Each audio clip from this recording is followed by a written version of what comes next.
I am so excited for this spa day. Candles lit, music on, hot tub warm and ready.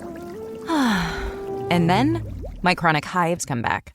Again, in the middle of my spa day. What a wet blanket. Looks like another spell of itchy red skin. If you have chronic spontaneous urticaria, or CSU, there is a different treatment option. Hives during my next spa day? Not if I can help it. Learn more at treatmyhives.com. This episode is brought to you by Progressive Commercial Insurance. Business owners, meet Progressive Insurance. They make it easy to get discounts on commercial auto insurance and find coverages to grow with your business. Quote in as little as 8 minutes at progressivecommercial.com. Progressive Casualty Insurance Company. Coverage provided and serviced by affiliated and third-party insurers. Discounts and coverage selections not available in all states or situations. AI agents are everywhere, automating tasks and making decisions at machine speed. But agents make mistakes. Just one rogue agent can do big damage before you even notice. Rubrik Agent Cloud is the only platform that helps you monitor agents, set guardrails, and rewind mistakes, so you can unleash agents, not risk. Accelerate your AI transformation at Rubrik.com. That's RUBRIK.com. Upsets, drama, heartbreak, and for those of you that follow the show this season, week in, week out, you will also know that not only did it get the monkey off the back of Charles Dagnall, but having started last week with an 0-5-1 record in picks against the line, he finished it at 3-5-1. That's right, Daggers went a perfect 3-0 against the line on last week's picks. But he wasn't laughing quite so much as one of his picks saw his beloved Tampa Bay Buccaneers suffer a stunning upset loss at home to the New Orleans Saints. In fact, I have a direct quote for you following that defeat. It read, "Holy crap, I am not in a good mood."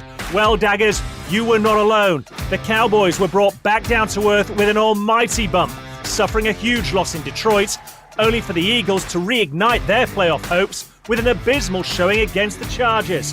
Quarterback Jalen Hurts finished that game with a 31.3 quarterback rating.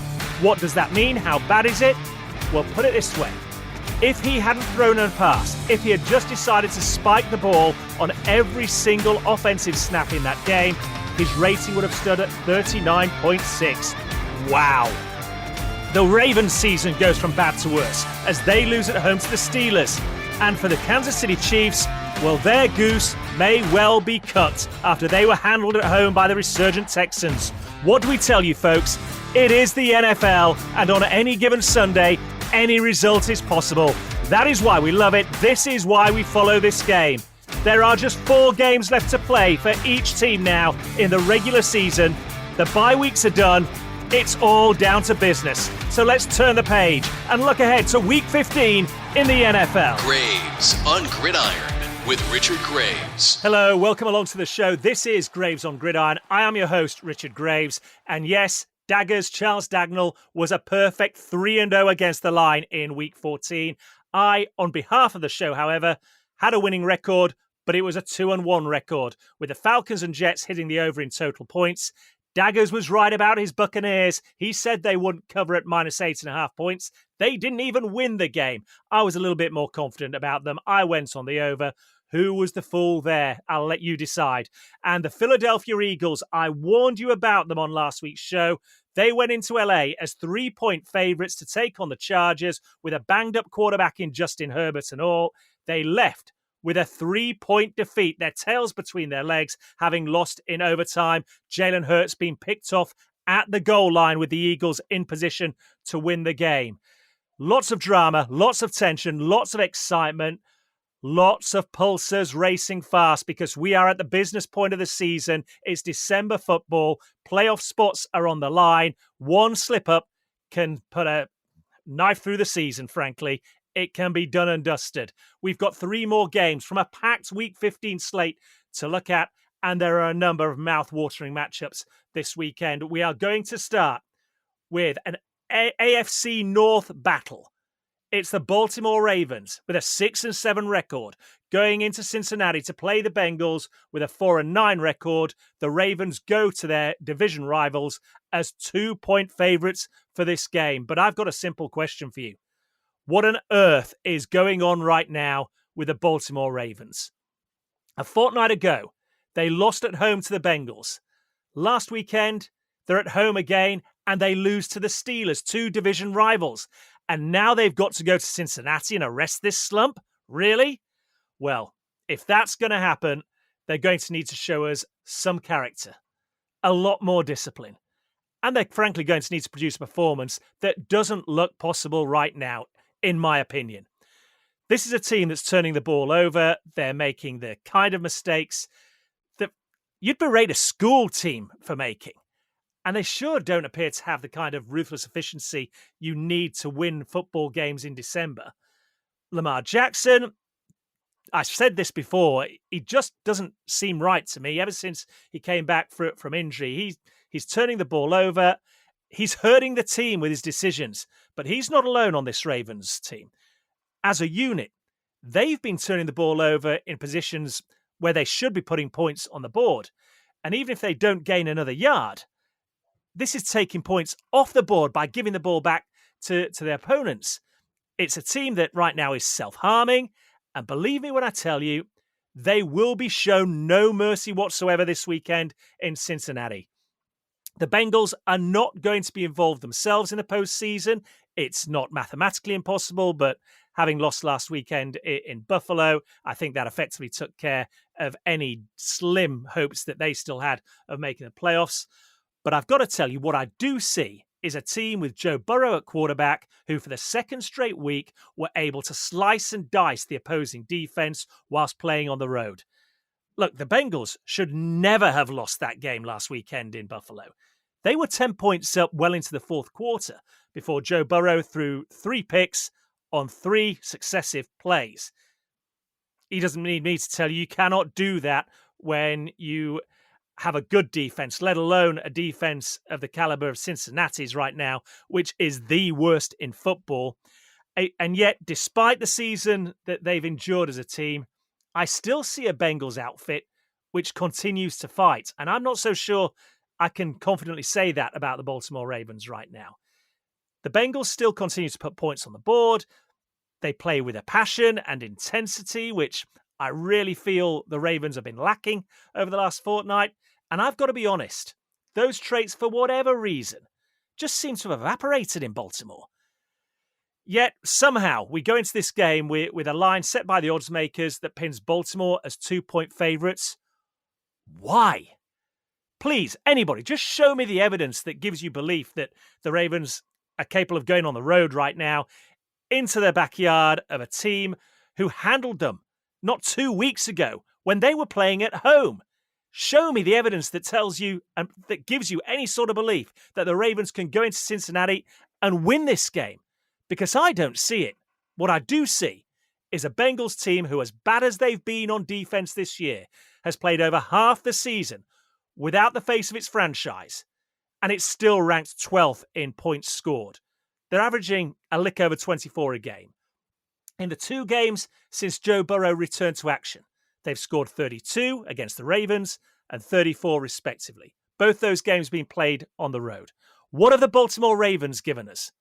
14 points against the Bengals, 22 points against the Steelers. Both those games ended in defeat. The 4 wins they had before those 2 games, who did they come against? The New York Jets, the Cleveland Browns, the Minnesota Vikings, the Miami Dolphins. What have any of them showed us this year? They're all teams with losing records. Frankly, I do not believe in this version of the Baltimore Ravens, and I certainly do not believe that they can live with Joe Burrow, with Higgins, with Jamar Chase when they're playing on the road. Give me the hometown dogs. Give me the Cincinnati Bengals. I think they win this game, and by virtue of that, they certainly cover their +2 points. Give me the Bengals to upset the odds and deliver us a win on Graves on Gridiron this week. 1 game down, 2 to go. Who are we looking at? You'll find out in a few short seconds.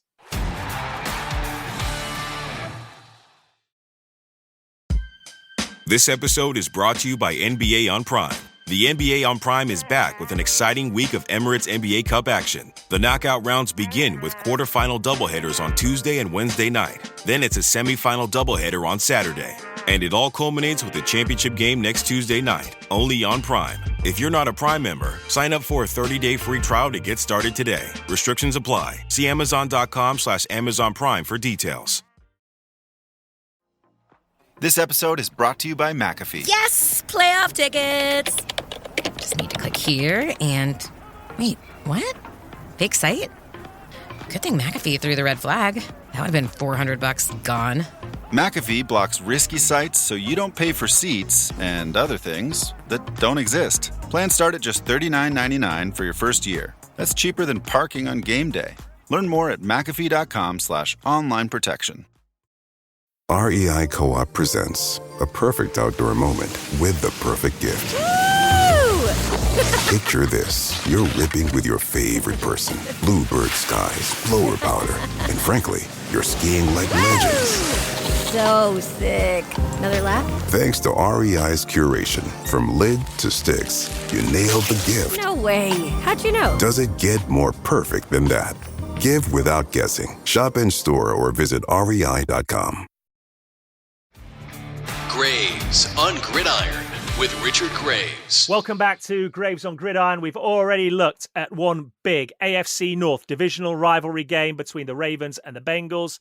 Next, we're going to turn our attention to a mouth-watering matchup. And you look across this Week 15 slate. I started this podcast by saying there were some mouth-watering games on this Week 15 slate. You've got the Buffalo Bills against the New England Patriots. Huge game in the AFC East there. The Detroit Lions, off the back of a big win over the Dallas Cowboys, they're on the road going to the number one seeded team in the NFC entering Week 15, the Los Angeles Rams. But for me, this game that we preview now is the pick of the Week 15 slate. It's the Packers against the Broncos, the Denver Broncos. At 11-2 this season, they are the holders of the best record in football. Now they host the number 2 seeds in the NFC, the Green Bay Packers. It's December.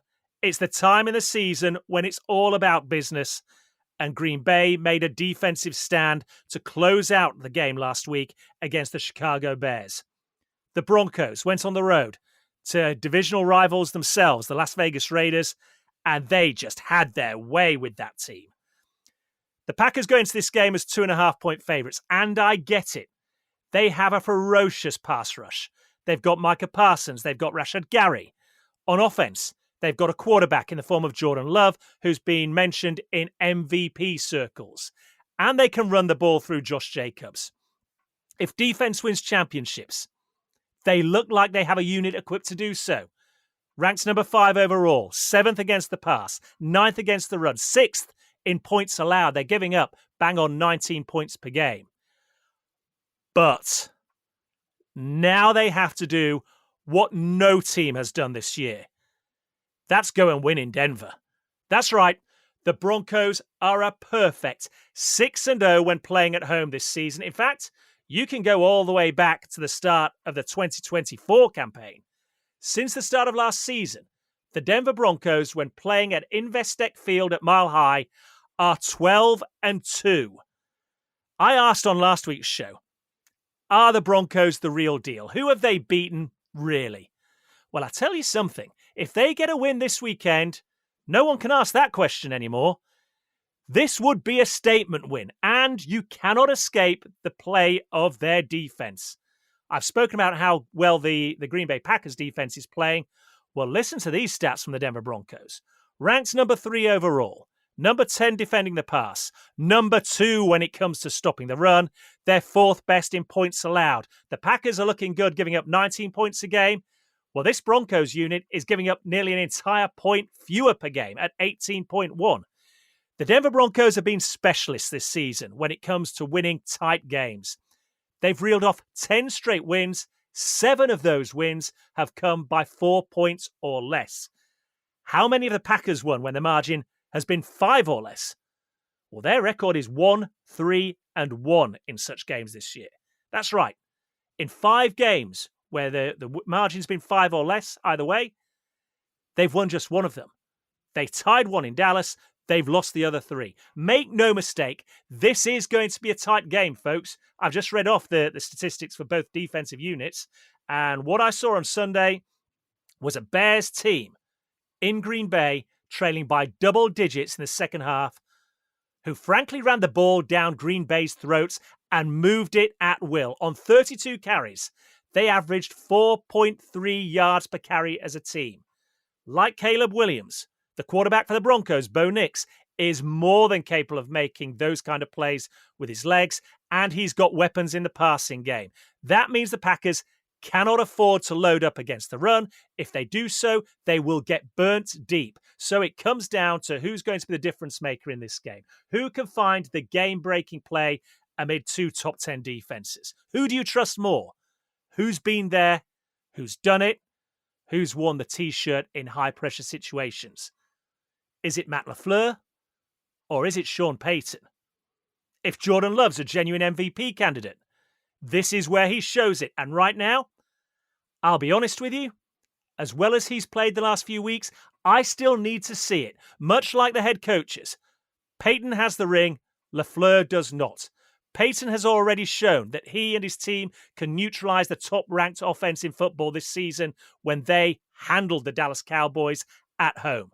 LaFleur and his team failed to do so. Now, I know they went on the road into Dallas, but they gave up a 40-burger and ended up tying the game at the end of overtime. Do you not think Sean Payton has seen that tape and saw what Dallas did to this Packers defense? Of course he did.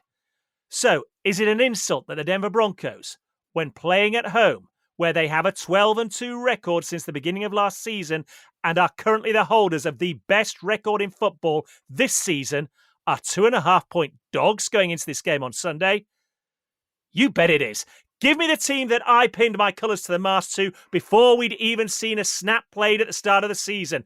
Give me the Broncos to win. Give me the Broncos to cover at plus 2.5. 2 games in the bag then. 1 to go. And we finish with Sunday Night Football. It's the Minnesota Vikings, fresh off a big win last weekend, taking on the Dallas Cowboys in Dallas. The Cowboys, of course, a huge deflating loss in Detroit week last Thursday. The Cowboys are 6-point favourites going into this game.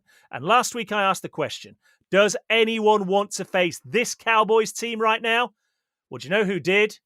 Do you know who put up their hands and said, yes, please, we want to do it? It was that banged-up Detroit Lions team. This Cowboys defense, which I was eulogizing about, shipped 44 points in that outing. Linebacker Kenneth Murray could be found anywhere you liked on the pitch, but frankly where he should have been when it came to stopping the run. And this Dallas defense, they were embarrassed. They reverted back to that unit we saw in the first half of the season. All this, despite Dak Prescott and the offense posting 30 points whilst playing on the road. That being said, I'm not giving the offense a complete waiver here because Steelers fans were just about beginning to wonder, where was the George Pickens they knew? You know, the George Pickens that seemed to go AWOL on certain plays, that didn't necessarily, in their opinion, always put 100% effort into selected plays. Well, hold no fear, because he showed up in Detroit, or rather, he didn't, which led to much debating, time spent on the airwaves in the ensuing hours and days. Meanwhile, while this was going on last weekend, the Vikings were taking care of business themselves, fresh off being shut out in Dallas a week earlier, in Seattle rather, a week earlier. They bounced back by shutting out the Commanders last weekend. J.J. McCarthy, their second-year quarterback, had a quietly efficient game on his return, 3 touchdowns. Only 163 passing yards. He did not need to do more because Aaron Jones and Jordan Mason combined for 25 carries at over 5 yards a tote. And they'll need that efficiency this weekend if they're to pull off the shock road win in Dallas. I mentioned at the top, Cowboys are 6-point favourites heading into this one. Here's why they're 6-point favourites. As efficient as Jones and Mason were last weekend, and they were, neither have the same explosive ability that we saw from Jahmyr Gibbs leaking out of the backfield, which caused chaos for the linebacking core in Dallas. And whichever way you dress this up, neither of those two runners are going to have the success running between the tackles against Quinnen Williams, Osa Odigizua, and Ken Clark. If you can get pressure on McCarthy, he will put the ball up for grabs. Well, he's going to have pressure in his face this weekend, and he'll have scoreboard pressure to contend with as well, because this Dallas offense will score points. Despite suffering a concussion in Detroit, Dallas have had 10 days to prepare for this one by virtue of playing last Thursday night, and that helps them out, and it helps out CD Lamb, who we're led to believe is trending in the right direction and may well be suiting up on Sunday. There's no way George Pickens puts up with the kind of criticism of his performance he's had to endure over the last 10 days and has that kind of game last week again this week. And if history is anything to go by, do not be surprised if Dallas attempts to get the ball to him early and often in this game. And then there's a weapon that often gets overlooked that really doesn't get spoken about a lot. Who is it? Well, it's Brandon Aubrey. That right leg he has is a weapon. In Detroit, he made field goals of 29 yards, 42, 57, 55, and 63. He is now the only kicker in the history of the NFL to have made 3 field goals from 60 yards or more in a single season. And he's making 90% of his attempts from wherever they spot the ball on the field. That's a game changer. And those kicks turn up scoreboard pressure when it matters most. Look, it's Sunday night football. For Dallas, it's now or never. It's effectively win or go home time of the season for them. And they're returning to a place, to a venue where they've knocked off both of last year's Super Bowl teams across their last 2 outings. This Dallas Cowboys team hold the NFL's number 1 ranked offense. They're averaging a lick over 29 points per game, and they're playing a team whose offense ranks 24th or worse in every major offensive category. It's a no-brainer for me. They let us down last week. They'll bounce back this week. Give me the Dallas Cowboys. Give me the Cowboys to win big. They will cover at -6. Okay, let's recap the 3 games we're picking from this Week 15 slate. We start with a huge AFC North rivalry game. It's show me time for the Baltimore Ravens. The Bengals might not have much to play for on paper, but believe me, they ain't letting up. They're 2-point dogs going against the Ravens, whose season is on the line. I think we're done. I think we're at the point of the season when we can stick a fork in Baltimore. Can they prove me wrong? I don't think so. Give me Cincinnati to cover at +2. Then we're on to the Packers Broncos. I cannot wait for this game. 2 of the elite teams in the NFL this season. The Packers go into Denver, Investec Field at Mile High, as 2.5-point favorites. I just can't see it. This is the stage of the season when defense wins championships. I know officially on paper they're not the number 1 ranked defense in football, but for me, all round, the Denver Broncos do have the best defense in football, and you're telling me they're 2.5-point dogs at home?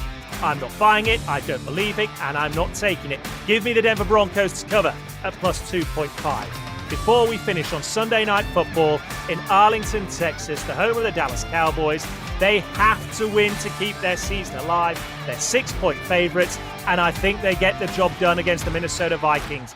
Give me the Dallas Cowboys at -6. We go into the final 4 weeks of the season with an overall record of 18-21-2. If we can emulate Dagger's form from last week, go 3-0, that record will be a bang at 500 with 3 weeks to play. That's the aim. Those are the teams that I think will do it, and I cannot wait. It's a festive time of the year. It's an exciting time of the year in the NFL. It's Week 15, folks. Remember, first and foremost, this is always about having fun. This is meant to accompany that. Help it, aid it, do what you like. Screw up my predictions and throw them in the bin if you don't like them. But I appreciate you listening, as I do every week. December's here. Week 15 is around the corner. All I've got to say is, enjoy it, everybody. So long, folks. Subscribe to Graves on Gridiron wherever you listen to podcasts. And keep up to date with the latest on Twitter. Search for Richard Graves 1. That's Richard Graves, the number 1.